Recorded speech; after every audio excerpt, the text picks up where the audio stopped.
Hello everyone, I am नवीन कुमार और यहाँ पर एक साथ में ही 27 तारीख को 7 कंपनियों के आईपीओस खुल रहे हैं। तो हम यहाँ पर देखते हैं कि सबसे पहले जो 7 कंपनियों में से 4 कंपनियां एसएमई कैटेगरी की कंपनियां और 3 जो हैं मेन बोर्ड कंपनियां, जिनका 26 तारीख को लास्ट जो है लिस्ट वो आईपीओ अप्लाइंग डेट रहने वाला है। तो यहाँ पे सबसे पहले कंपनी है एजेसी। तो ये पर्टिकुलर कंपनी जो है ज्वेलरी बनाती है और ये बी टू बी सेगमेंट में बेचती है और इसके जो मार्जिन्स हैं वो बहुत कम है एंड जिनकी वजह से, और दूसरे इसका जो आज के दिन जीएमपी चल रहा है वो भी बहुत कम चल रहा है। तो उसके हिसाब से कंपनी के जो मार्जिन्स लो होने की वजह से और कंपेयरिंग बेसिस के ऊपर में देखा गया है और जिसको हमने इस वीडियो में चर्चा किया, जिसको अगर आप पूरा चेकआउट कर सकते हैं। तो based on all these factors इसके जो लिस्टिंग गेन की और शॉर्ट टर्म में और लॉन्ग टर्म में इसके बेनिफिट मिलने के इसको चांसेस हैं, बट शॉर्ट टर्म में और शॉर्ट लिस्टिंग गेन के चांसेस बहुत कम देखने को मिल सकते हैं।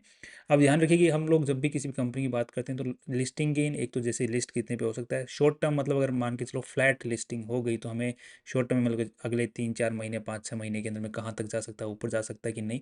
तो वो हो गया शॉर्ट टर्म। और अगले 1-2 साल के अंदर में लॉन्ग टर्म में आप लोग अगर होल्ड करना कर सकते हैं उसको, तो उसके हमें क्या उम्मीदें फैक्टर्स सेक्टर्स को देखते हुए तो हम 3 पैरामीटर्स पे कंपनी को जज करते हैं। अब उसकी जो पूरी जो डिटेल्स होती हैं पूरे वीडियो की, किस बेसिस पे किस आधार के ऊपर में हम लोग इस डिसीजन पहुंचे, उसके लिए आप पूरा वीडियो चेकआउट कर सकते हैं उस पर्टिकुलर कंपनी का, राइट। दूसरी जो कंपनी है हमारे सामने दैट इज़ अब्राम फूड्स। इस ये क्या काम करती है, ये दाल चना आटा ये सब कुछ बेचती है मार्केट में, तेल खड़ चूरी, राइट। और आज के दिन इसका ज़्यादातर मार्केट ये राजस्थान दिल्ली इधर ही पूरा इनका मार्केट है, ज़्यादातर मार्केट इधर है। इसका भी जो मार्जिन्स हैं उनके अंदर बहुत ज़्यादा इफेक्टिव है। इफेक्ट और उन्होंने जो वैल्यू लगाई है वो बहुत ज़्यादा लगाई है, आज इनकी जितनी वैल्यू होनी चाहिए। एंड उस बेसिस के ऊपर देखा जाए तो इनकी लिस्टिंग गेन की और शॉर्ट टर्म में जो गेन लेने की जो चांसेस हैं वो बहुत कम है एंड लॉन्ग टर्म के अंदर में अच्छा कर सकती है बिकॉज सेक्टर ठीक है जिसको ये काम ले रही है।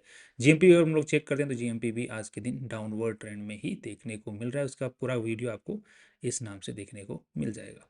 नेक्स्ट अगर हम लोग देखते हैं तो कंपनी का नाम है आइकन फैसिलिटेटर। तो ये क्या काम करती है, ये जो फैक्ट्री प्रमाइसेस होते हैं उनको, अगर जो फैक्ट्रीज के अंदर बहुत सारे काम होते हैं, डक्टिंग को देखना, इलेक्ट्रिकल को देखना, पोछा लगाना, तो वो जो लेबर रिक्वायरमेंट्स होती हैं उनको देखती है कंपनी। तो इनको देखते हुए कंपनी ने जो वैल्यू लगाई है आज के अगेन अगेन एंड कॉम्पिटिटर्स को देखते हुए और सेक्टर को देखते हुए लग रहा है कि लॉन्ग टर्म में कंपनी अच्छा कर सकती है। बस आज की वैल्यू के हिसाब से लिस्टिंग गेन की और शॉर्ट टर्म में जो वैल्यू मिल सकती है कंपनी को उसकी ज़्यादा उम्मीदें नहीं है और यहाँ पर जीएमपी भी कुछ खास देखने को नहीं मिल रहा है। थर्ड अगर हम लोग, और इसकी पूरी वीडियो आप लोग यहाँ पर चेकआउट कर सकते हैं। थर्ड अगर हम लोग फोर्थ अगर हम लोग देखते हैं तो ये पर्टिकुलर कंपनी है जिसका नाम है श्री हरे कृष्णा स्पॉन्ज आयरन। ये पर्टिकुलर कंपनी है जो स्पॉन्ज आयरन जो होता है, आयरन के जो मटेरियल्स बनते हैं उनका रॉ मटेरियल होता है स्पॉन्ज आयरन, उसको स्पॉन्ज आयरन को बनाने का काम ये कंपनी करती है। सो इसके बड़े बड़े ठीक ठाक क्लाइंट्स हैं। और जो इसने आज के दिन वैल्यू लगाई है बिकॉज आयरन की जितनी भी कंपनियां हैं उनकी आज के दिन वैल्यू बहुत नीचे पड़ी हुई है, तो अगर सेक्टर उठता है तो इसकी भी वैल्यू मिल सकती है। बट उस सेक्टर के हिसाब से भी इन्होंने जो खुद की वैल्यू लगाई है वो कम लगाई है। तो आई am hopeful in this company कि लिस्टिंग गेन भी इसमें मिलना चाहिए। शॉर्ट टर्म में भी आई am hopeful in this company based on the analysis हमने जो किया हुआ है, उस एनालिसिस को आप लोग इस वीडियो के ऊपर में चेकआउट कर सकते हैं। बाकी इसका जो आज के दिन जीएमपी है कुछ खास चल नहीं रहा है, अब चालू ही नहीं हुआ है। But I am hopeful in the listing short term and long term in this company based on this valuation जो इन्होंने खुद की लगाई है और कमाई जो इस वैल्यू जिस हिसाब से ये कंपनी कर रही है और सब कुछ मैनेजमेंट वगैरह सबको देखते हुए। सो लेट्स सी कैसे काम करता है एंड बाकी आज के दिन जीएमपी नहीं है तो लिस्टिंग गेन की कमी उम्मीद है, बट शॉर्ट टर्म में I am hopeful in this company. Next अब देख लेते हैं ग्लोब सिविल प्रोजेक्ट्स की कंस्ट्रक्शन कंपनी है, जो कि जो बिल्डिंगें वगैरह होती हैं दूसरी, जैसे एजुकेशन बिल्डिंग हो गई, हॉस्टल वगैरह हो गए, ये प्रोजेक्ट्स बड़े प्रोजेक्ट्स लेती है, किसी सोसाइटी की पूरा बनाना हो तो उसका प्रोजेक्ट लेती है, राइट। तो ये कंस्ट्रक्शन कंपनी है, ऑर्डर बुक इनके पास में बहुत अच्छी है और जो आज की इनकी जो वैल्यू लगाई है खुद की उस हिसाब से, उस वैल्यू के हिसाब से इनके पास में ऑर्डर बुक अच्छी खासी पड़ी हुई है। सो उसके वैल्यू के हिसाब से इसको जो जीएमपी जो इनका जो जीएमपी है वो अच्छा चलता है एंड चल रहा है। इनफैक्ट 16, 17, 18, 20% तो इनके 15% से 25% के आसपास में लिस्टिंग गेन की उम्मीदें हैं because of the factor is इनके पास में ऑर्डर बुक अच्छी है। बाकी शॉर्ट टर्म में ज़्यादा उम्मीदें नहीं हैं, लॉन्ग टर्म के हिसाब से उम्मीदें ठीक है बिकॉज ये पूरा सेक्टर बढ़ेगा तो जो है ये एक पर्टिकुलर कंपनी भी बढ़ सकती है बिकॉज अच्छी कंपनी है, आज के हिसाब से भी वैल्यू ठीक लगाई है। इसका पूरा एनालिसिस आप लोग यहाँ पर इस वीडियो में देख पाएंगे। नेक्स्ट अगर हम बात करें तो नेक्स्ट कंपनी जो है एलन बेरी इंडस्ट्रियल गैसेस। तो ये कंपनी जो है इंडस्ट्रियल गैसेस को बनाती है, जो कि हॉस्टल्स हो गया, इंडस्ट्रीज़ हो गया, फैक्ट्रीज़ हो गया, वहाँ पर अलग अलग टाइप की जो फैक्ट्रीज़ होती हैं, अलग अलग टाइप की जो इंडस्ट्रीज़ होती हैं, उनमें काम आती है, राइट। और बहुत ही फास्टेस्ट ग्रोइंग आज के दिन ये कंपनी है, बहुत फास्ट ग्रोइंग कंपनी है, और इनके मार्जिन्स भी बहुत अच्छे हैं, और जितना पैसा उठा रही है उसका मैक्सिमम जो पैसा है ये फैक्ट्री सेटअप में ही काम में लेने वाले हैं।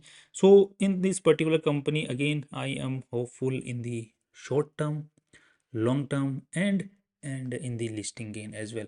तो यहाँ पर इनके जो लिस्टिंग जो प्रोबेबिलिटी जीएमपी की वो भी इंक्रीजिंग ऑर्डर पे है, तो हो सकता है कि देर आर चांसेस कि अगले 2 दिन में फिर से 15-20% के आसपास लिस्टिंग गेन मिल जाए। बट ये बहुत भयंकर, इनके मार्जिन्स बहुत अच्छे हैं, ग्रोइंग बहुत अच्छी है, ग्रोथ बहुत अच्छी है, तो अगले 3-4 साल में ये बहुत अच्छा ग्रो कर सकती है, और इस पर्टिकुलर सेक्टर में मार्जिन्स अच्छे हैं, राइट।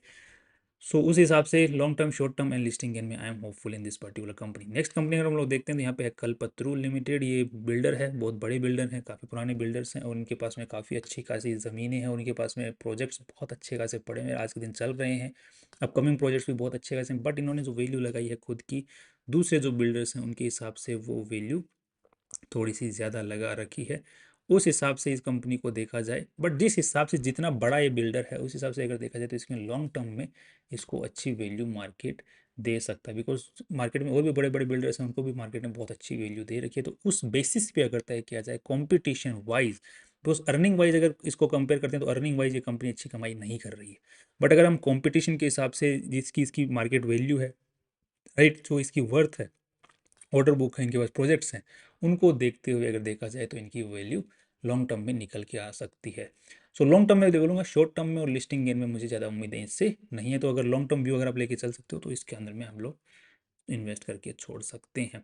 सो अभी लिस्टिंग गेन के हिसाब से, मेरे हिसाब से मुझे लग रहा है कि आप अप्लाई कर सकते हैं 2 कंपनियों के अंदर में। एक तो है ये गैसेस वाली कंपनी एलन बेरी, दूसरी कंपनी है आपके पास में ये वाली पर्टिकुलरली ग्लोबल सिविल प्रोजेक्ट्स। अगर आप लोग ट्राई कर सकते हैं तो एक स्पॉन्ज आयरन का अगर अच्छा जीएमपी देखने को मिलता है तो उसमें भी वैल्यू अच्छी मिल सकती है। तो ये 3 कंपनियां ठीक रहेंगी 26 तारीख को जो क्लोजिंग आ रही है उन आईपीओस के लिए। बाकी जो नेक्स्ट आईपीओस खुलेंगे उनके हम लोग अलग से रैंकिंग कर लेंगे। That's all. कल फिर मिलते हैं इंपॉर्टेंट वीडियो के साथ में। Finally see you tomorrow.